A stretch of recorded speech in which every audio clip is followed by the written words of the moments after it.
There's a big wall, yeah. Yeah, somewhere in some place blocking somebody's view. You pretty much just told my talk. No, I'm sorry. I'm sorry. So I'm going to let Patrick introduce himself. Okay. Good morning, everyone. My name is Patrick Perry. I'm not nearly as energetic as Ed, so you might want coffee or whatever. I'm just not going to be flying around the room. If anyone wants to come closer, there's plenty of open spots up here. Before I get started, people have been coming up to me asking me, what is the deal with this wall? It's a funny story. So before I go too far, I really struggled with coming up with a title for this talk because it's a weird thing that happened. A lot of things that happened to me as I've traveled around the country a lot as a consultant is people assume that because I'm from New England, I speak like I'm from South Boston. I don't. The next thing I would mention is I'm not an expert in HackRFs, but this particular talk and what this whole subject is around, there's sort of a lot of different angles to it, so I wanted to touch on a few different things. Just let it sink in, and it all makes sense in a few minutes. And this is probably my favorite. This is the most simple, but if I just put this on the talk up front, what the hell is that? So, like I said, my name is Patrick Perry. I work for FireEye. I'm a systems engineer there. I work for a guy, Chris Sanders here, who a lot of you may know. Prior to working for FireEye, I was a special agent with DHS out of Boston. And while I was a special agent there, I specialized in computer crime. So I had a lot of formal training in host-based forensics, so I consider that to be my expertise. So like I said, this HackRF stuff, it's fun, but I'm a novice at it. I'm not an expert in it. It's just a tool I use to do a job. Somewhere in there, I worked on the GE cert for a while. I bring that up because while I consider my technical expertise to be more in host-based forensics, at GE I specialized on the cert, more in the network side of things. And I had a very fortunate situation there. Some of you might know Jack Crook, who you might have seen on Twitter. In my opinion, he's one of the best incident responders in the world. And he sat right next to me there in Greater Detroit for 3 years. And I bring that up because it's not a situation that a lot of people that are trying to break into the field find themselves in. So I was very fortunate. If you're not as fortunate as I was, and you're looking to learn more about InfoSec, host-based forensics, this whole field, I got my master's through James Madison University in computer science. They have a specialty in InfoSec, and it was really excellent. It was a lot of good foundational skills, just really good program. So I would encourage you to check that out if that's something you're interested or thinking about.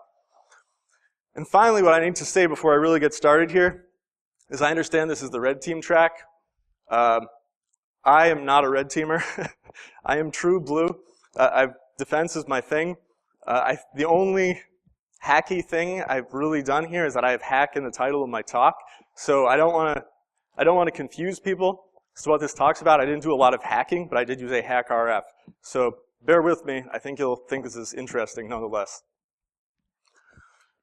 And like I said, I worked for Chris Sanders, who wrote this book, and co-author on this book is Jason Smith. Both of those guys were sort of instrumental in what unfolded here to different degrees, and you'll learn more about that as we go.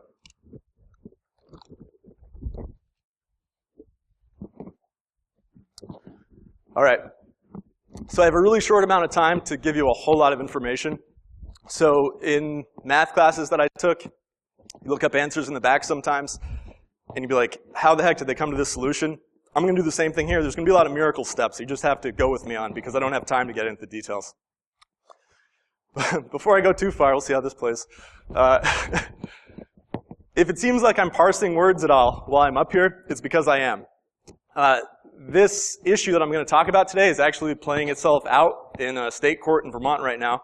So I need to be careful about what I say. I'm only going to say something I'd be willing to testify to under oath, because I realize this is being recorded in the event this were ever to become discoverable. So I'll be honest. Now, the story sort of starts in New Hampshire, which is where I'm from.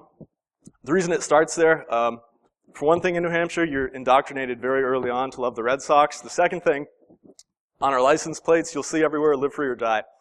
That's really important to me. And I think a lot of InfoSec folks in general, because I think a lot of us have sort of a real libertarian streak.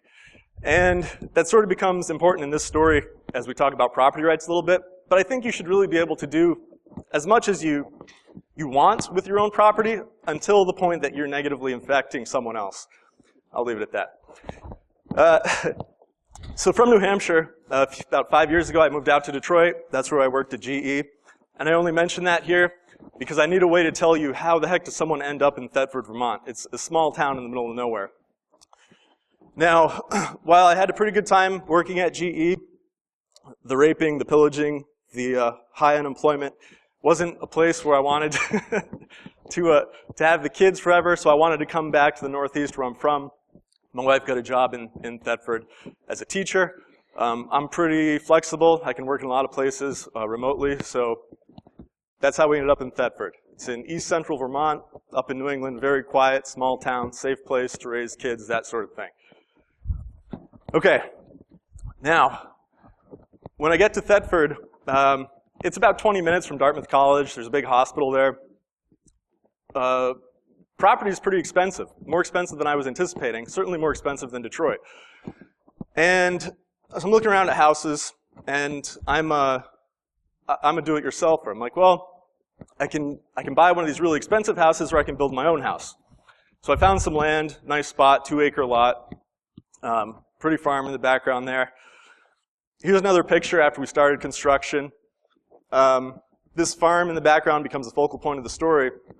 And if you look even closer, within the red circle up there, you can't see it, but just on the other side of that mountain, or knoll, is a cell tower, okay? In Thetford, like I said, it's very rural. So I don't have dedicated wired internet line. I don't have dedicated phone line. I depend on that cell tower up there because it has broadband wireless.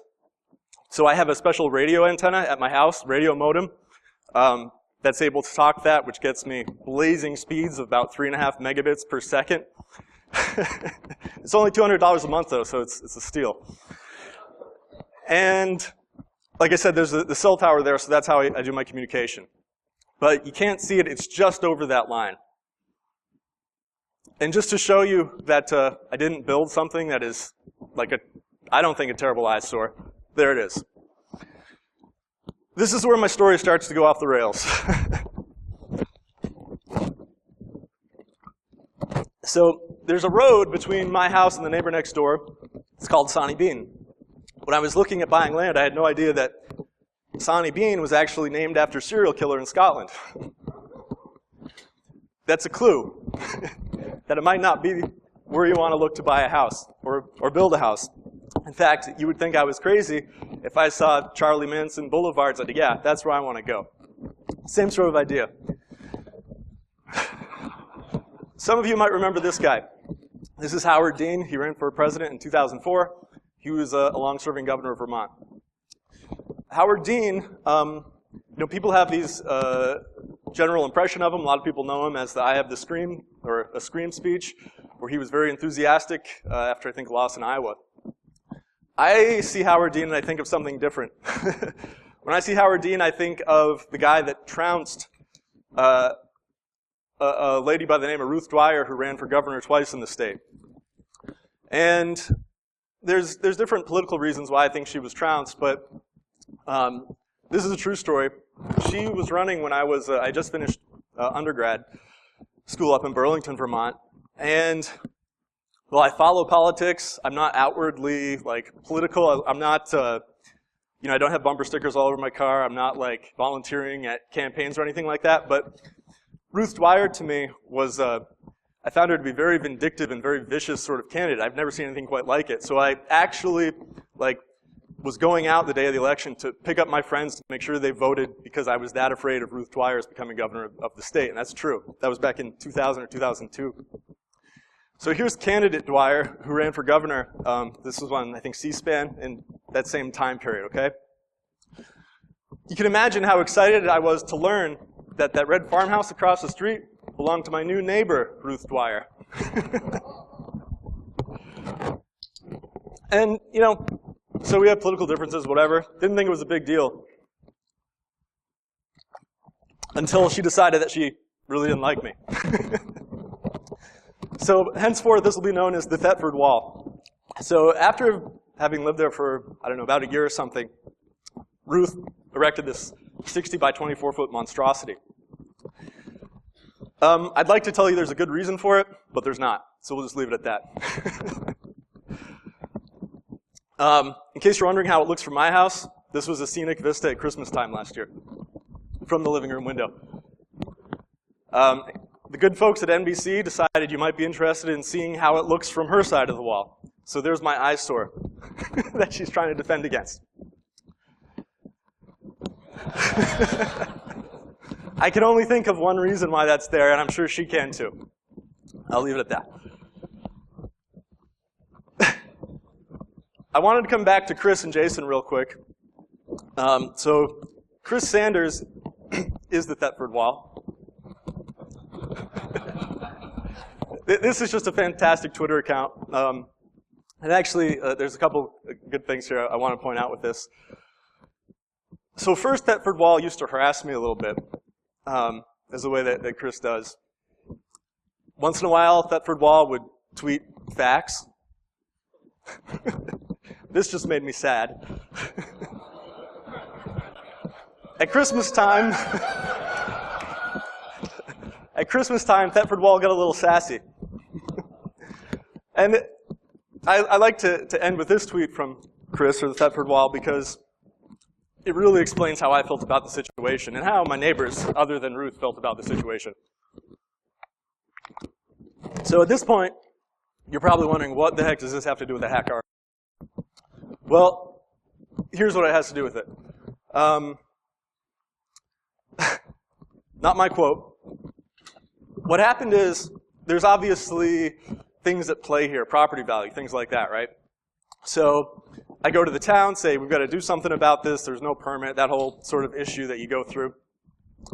And in doing so, I contacted a lawyer. Now, to be clear, this is not the lawyer that represents me now in this matter. This was someone else I'd contacted that is a real estate property type lawyer. And he said, Patrick, I feel really bad for you. I've known Ruth for a very long time, and I think she might be one of the worst 5 people in the world.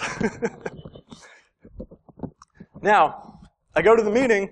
We have a hearing to discuss the wall. So I'm there. Ruth is there. And, I'm telling my side of the story. I talk about how, I have this very tenuous internet connection that I rely on for work. If anything were ever to happen to it, I might have to move quickly. So it's like, this affecting my property value is a big deal to me. So Ruth was there while I talked about this. And her general thing, and this was a direct quote from her in this hearing, is that the wall was the least evil thing she could do. So that sort of set the stage for me. That's in my mind. Now, this hearing was on a Tuesday night. Go through the week, okay. I noticed that weekend there was a strange car at Ruth's farm that I hadn't seen before. It was there all weekend. I wake up, 7:30 or whatever on Monday morning to get to work. I go to sign on, and my internet connection is not working. And it was weird because it was like I would start to get the connection, but nothing would ever complete. And I couldn't talk out. I couldn't hit that cell tower. So this was very concerning. So fortunately, I was able to use the hotspot with my cell phone to be able to have some sort of even more ghetto internet service for work, but I had to resolve this issue. So what I first did is I contacted my internet service provider and said, hey, what's going on here? And I was very fortunate because the guy that was the point of contact at this internet service provider, he was a guy from the Marine Corps. And he had done some work with signals there, and he was really knowledgeable. So he didn't come out, but he was looking to try and talk to my radio antenna at my house from the cell tower. And he says, I don't know what's going on, but you have a ton of interference. And he said, you know, I'm not seeing it at other places. This is just at your place. He said, you know, he didn't know what to do, but he knew that something was not right. Okay, so at this point, what happened is, as an InfoSec person, I'm kind of paranoid by default. You hate to think that your neighbor's doing something to screw with you this badly, but she did build a 60 by 24 foot wall. So what I first did at this point is I actually contacted Jason Smith, co-author of Chris's book. And I contacted Jason immediately because he is very, I don't know how to explain Jason. He's very honest. He's brutally honest. And I explained to him everything that I've just explained to you. And I said, Jason, I need to know, one, I've never dealt with this sort of signals type traffic before. Like, I don't even know how to begin to investigate this. And I said, I'm being crazy. Like, tell me if I'm wrong to think this. And he said, you know, I'd be very surprised if she was doing this, but he said, you know, I'd also be very concerned if I was you. So he's the one that put me onto the HackRF and said, you know, this is the information, this is the tool that you need that will at least get you to the point where you can start to figure out what's going on at your house. So I bought a HackRF, it was about $300, and if you're not familiar with it, it's a little small device. It can transmit and receive radio waves. It's got 3 SMA ports. One you just can plug an antenna into. It hooks up to USB on your computer. The other 2 SMA ports are just so you can sort of daisy chain multiple HackRF ones together if you wanted to make like a big array or something. But you can do some really powerful stuff with it. And like I said, I'm not an expert in a HackRF, but I did learn enough about it to sort of investigate in this case. So I sort of have to give you some idea of what was happening here. You can see in the bottom left corner there, that's my house while it was under construction. Ruth's farm is across the street. This is before the wall was built, so you can't see it, but it would sort of be in between our buildings. Zooming out, that star is where the cell tower is, where also the broadband internet signal comes from for me. And the little lightning bolt down in the corner is where I have a utility pole on sort of the high end of my house. Right up in here is the high point for land on my little lot there. So I have a utility pole there where I have my antennas set up to be able to get the signal. And what you'll see is that, like, I'm literally going, you know, right through here for that signal. To give you another view, this is that utility tower, utility pole I just mentioned. Next to that red arrow, you see that big arm. That's my cell antenna that I rely on to speak. And just to the side of that, there's a little box right there, and that's my radio antenna. So the internet service provider actually controls that. I can't log on to that or anything. It's an Arrow S radio antenna, and it's sort of a neat little thing if you've never seen one before. Okay, so I was interested in the 2.4 gigahertz range. And the reason I was interested in that is because, as I pointed out earlier, that cell tower that has my ISP's equipment on it, you can't see that from my house. And if I could see it, if it was straight line of sight, they would have given me 5 gigahertz equipment. But because there's some tree cover there, the 2.4 gigahertz signals, they're better able to cut through that range. And another point I'll just make here is that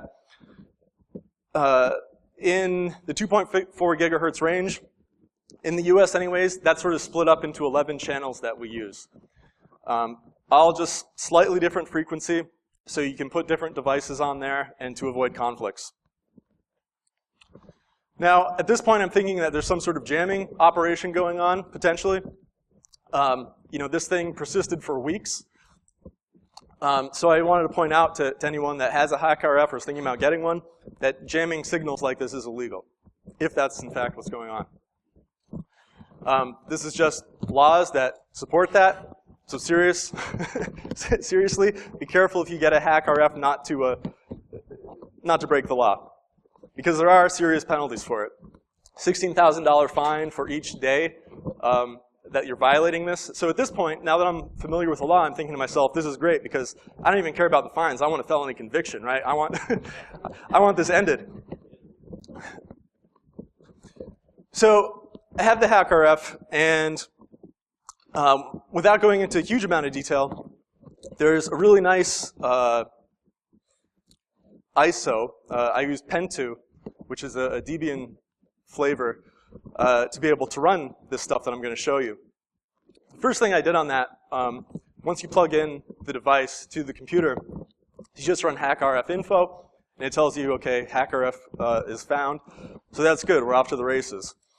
I will say here that if you have that ISO, you really don't want to run it through a VM because of, I guess, the latency and some processing issues as it's going through the bus to that VM.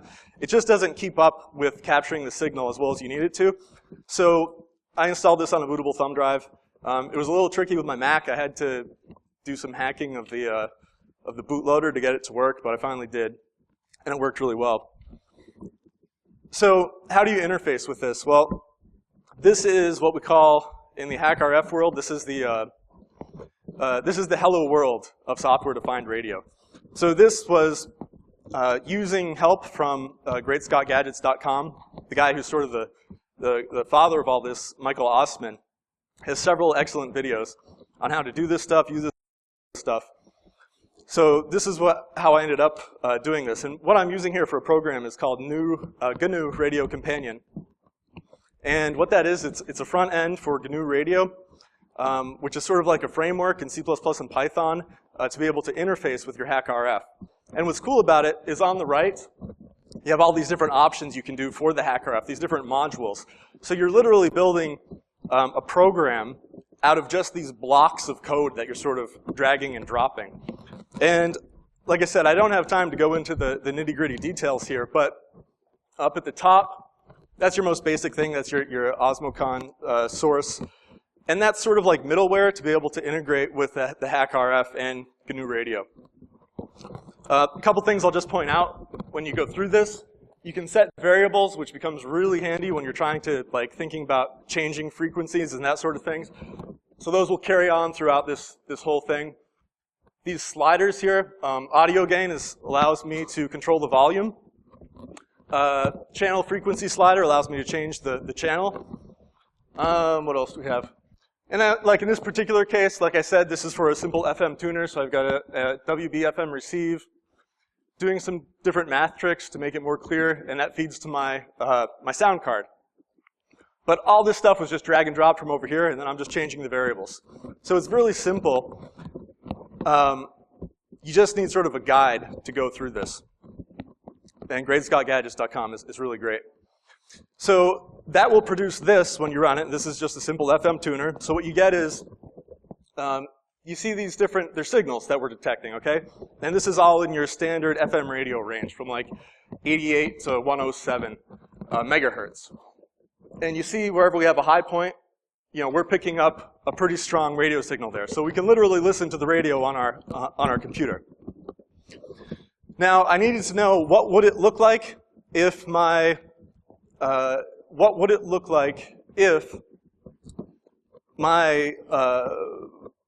router, my radio antenna, was getting jammed. So I found this, and essentially, from all the research that I've done, now mind you, one, it's illegal to jam, so I can't really do this. And two, I only had one HackRF, so I couldn't jam and then detect and see what it looked like.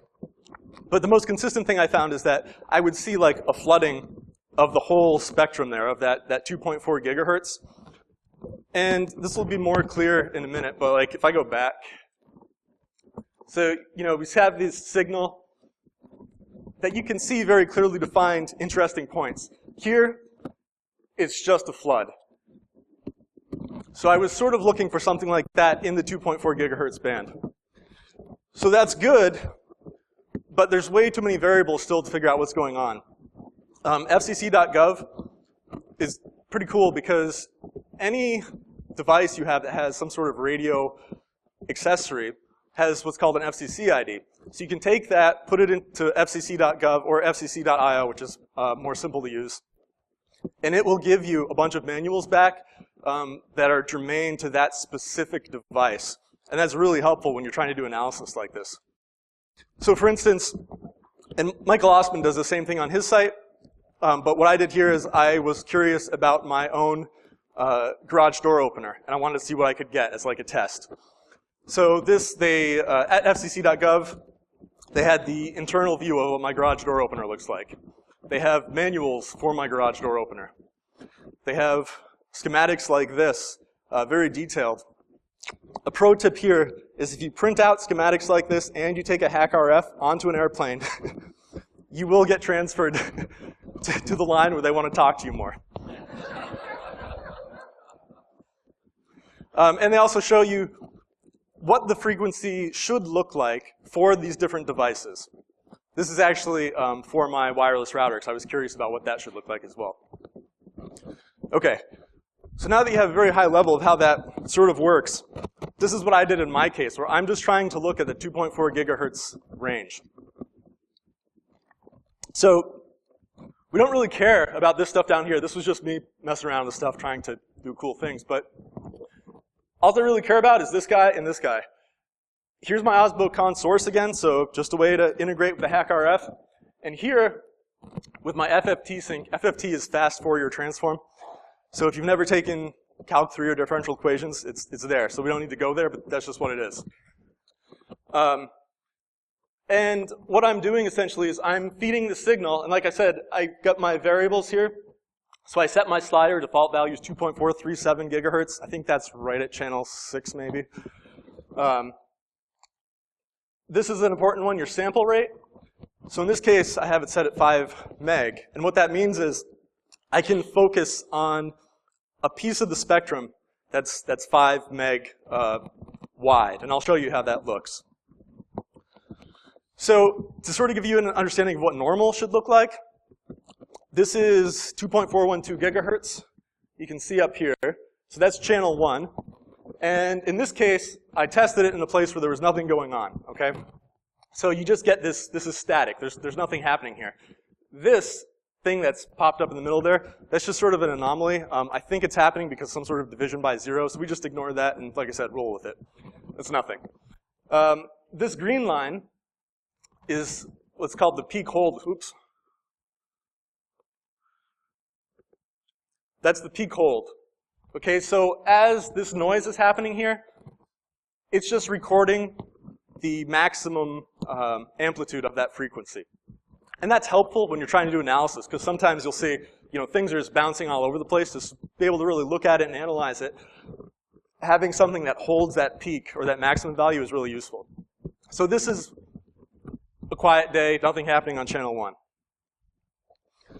Now this was interesting because it was a test I did, again, to figure out more what's going on here and how it looked and how it worked. But we've got our 5 meg sort of range here from negative 2.5 to 2.5. And this is channel 10, maybe channel 11, I think. And what I had on this case was my Wi-Fi router. And you can see this is the signal I was seeing. And this is why that peak hold is so important when you're trying to look at this stuff. This is what I pulled from the FCC's website. Now, it's a little bit skewed just because of the numbers and such, but if you crunch this bottom one up, you see you almost start to get a little M here. And this was the only thing in my 2.4 gigahertz range that I saw that was remotely close. So I knew, okay, this is definitely my Wi-Fi router. I also knew that because I had my Wi-Fi router set to this channel. So it was a good test to see that this worked as it should work. At this point, there's still a lot of stuff, a lot of variables, a lot of unknowns that I need to figure out. So in searching around through my different signals, I was really curious about this one. And I think this is channel 10. What I learned about this signal sort of looked almost sinusoidal with a little hiccup here, right? But it's a very distinct signal. And what that is, it turns out, is this is actually my radio antenna that was up on the telephone pole. So, okay, cool, I'm starting to identify things on my network. I thought to myself, well, I can't control the radio antenna because I can't log on to that, but I can manually adjust the channel on my Wi-Fi router. So what happens if I do both? So I set my Wi-Fi router to channel 10, and what happened immediately is you have all this noise that occurs, and after 4 or 5 seconds, or actually what immediately happens is the Wi-Fi router stops working. Sorry. The radio antenna loses its signal to the tower, and it's sort of dead for 4 or 5 seconds, and in that time it starts looking for another channel that doesn't have interference that it can connect on. So it sort of moves itself to a non-cluttered channel. So I couldn't really visualize what's going on here. So this is sort of the best analogy I could think of to explain it. Because I figured out very quickly from here on what was going on. And what was going on is I had a lot of devices on my network. I think I had 8 of the 11 channels occupied by something. And what happened is that Monday morning, where my internet stopped working, by happenstance, a different neighbor decided to start using a Chromecast. So what happened with this Chromecast, and the other key piece of information is that my wireless router and the radio antenna, they were both on auto channel mode. So what would happen is when that Chromecast would come online, it would grab an open frequency, an open channel. It just so happened that in doing so, it caused either my wireless router or the radio antenna to change channels and to immediately interfere with each other. The problem is, one of them didn't just leave and go to, so now I have 2 open channels because that extra Chromecast that's out there has left me with 2 channels. So what would happen is, I have my wireless router and the radio antenna competing for one channel. Just as one gives up and it's like, okay, I'm going to go to this channel, the other device at the same time, I'm going to go look for a new channel. So it was this constant fighting between these two devices every time my other neighbor was using Chromecast. So in some ways, this was nice to know. I still felt bad that I didn't get the felony conviction that I wanted, because I still have this stupid wall to deal with. But at the end of the day, Ruth has her Thetford wall. I have the digital Thetford wall right here. So I was able to fix that. But in doing so, there's still a lot of other aspects of this story that I wanted to share, because they're things that not everyone, I guess, in our field deals with every day. And one of those is the media. So I've been really, for the last year, under a spotlight with the media. And I don't particularly care for it. But there are things that I learned that I think are sort of important to our field. So I'll start with the good. Valley News was sort of the local newspaper there that first started this story. And what I liked about that is there was a reporter that came out. She talked to me. She seemed genuinely interested in what was going on there with the Thetford wall. So I was sort of able to tell my story. And we had good conversation, and she would interpret that into the stuff that she wrote. At the end there, this is something I just noticed the other day when I was Googling, but this guy out of Washington wrote this story, and I like the title. But what's good about it is that if you read his story, he was able to sort of sift through the noise and make sense of what was actually happening there. The bad, I would say, is just TV journalism in general was pretty terrible. So it started with CBS came out to interview me. And the interview with CBS went like, they actually scheduled something with Ruth. And they show up unannounced to me, and they gave me 30 seconds to tell my side of the story. And there's a lot of layers to this. And they just wanted to feed the hype machine. And you have someone that was almost governor of the state, so it's very controversial. They didn't care about what was actually going on, in my opinion. They cared about ratings. And no one's surprised by this, but what becomes frustrating is, they have their piece, which is based a lot on just what she says because she's the focus of the story. And it gets picked up by NBC, and it gets picked up by New England Cable News, and it gets picked up by Daily Mail in London, and it gets picked up by ABC. And it was in Atlanta, Arizona, California. It's been all over the country. It's been all over the world. And you keep seeing the same story that was in the TV media, and it doesn't square with reality. It's very skewed to what she had to say, because no one ever really cared what my side of the story was, because I'm not going to sell newspapers like Ruth is. I'll end with the ugly. So one of the first time I was aware that this was picked up by the national media was when this appeared on like a Saturday morning on Fox and Friends with this moron Tucker Carlson. And if you watch that story, it's really interesting because they interviewed Ruth. They didn't talk to anyone from the town. They certainly didn't talk to me. But it was a total hit job on me and my family, in my opinion, about what was going on there and how we're outsiders disturbing poor Ruth's animals and all these things. And it just wasn't true. Now, at this point, Ruth has sort of changed her story from all these reasons why she built the wall to my kids are bothering her animals when they play basketball. So I just wanted to show you what true evil looks like. And the reason why I think this is so important for our field, there's so many things going on right now that's in the news.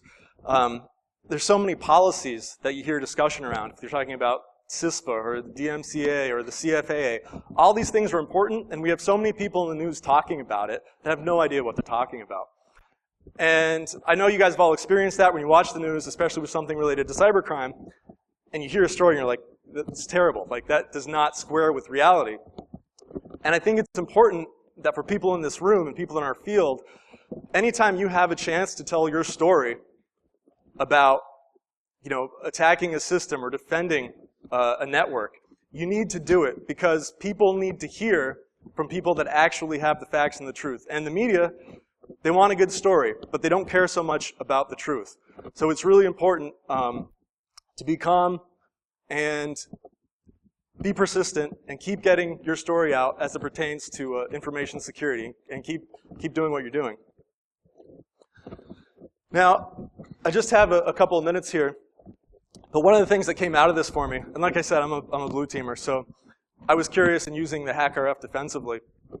So one of the things I did was I was curious about some work that was done at Black Hat or DEF CON, where there was an attack demonstrated on using a HackRF to be able to essentially steal someone's garage door opener login code.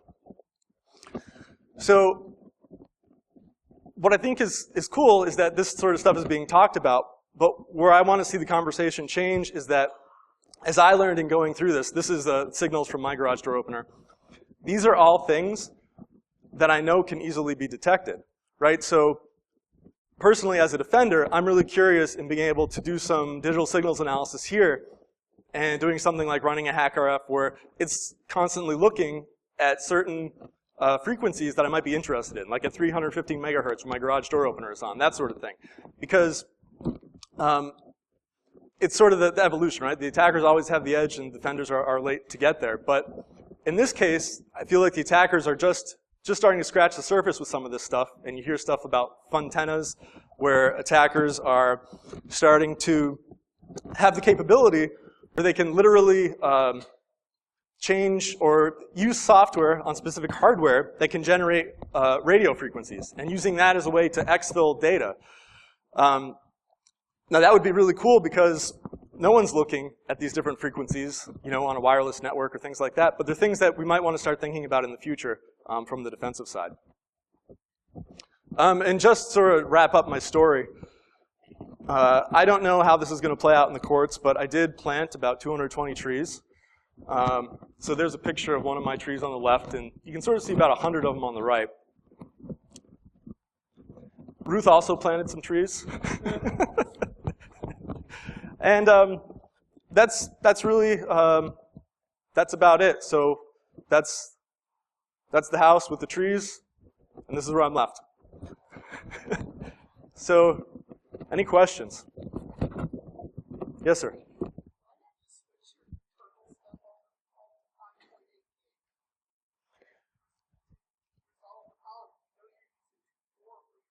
I didn't know. I didn't know any of this. Yeah. And to me, it was a way to learn. Like, I just love learning about stuff, and so. And I also had devices that were reliant on the 2.4 thing too, right? Like, I've got an old Wii that the kids use, and like I said, this is this isn't my expertise, so it was a learning curve. Anybody else? Okay. Yes, sir. Yeah.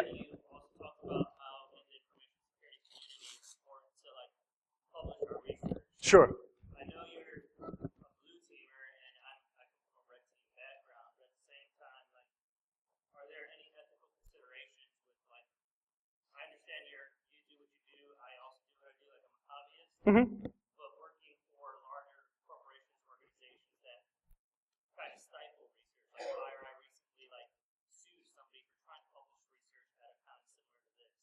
Well, I can't say too much about that. Like, I'm not a lawyer. I will say I think that was sort of misconstrued in social media a little bit. And I'll talk to you offline about it, but I'm not qualified to speak for my company on that. So, anybody else? Okay, thanks a lot for the time, guys.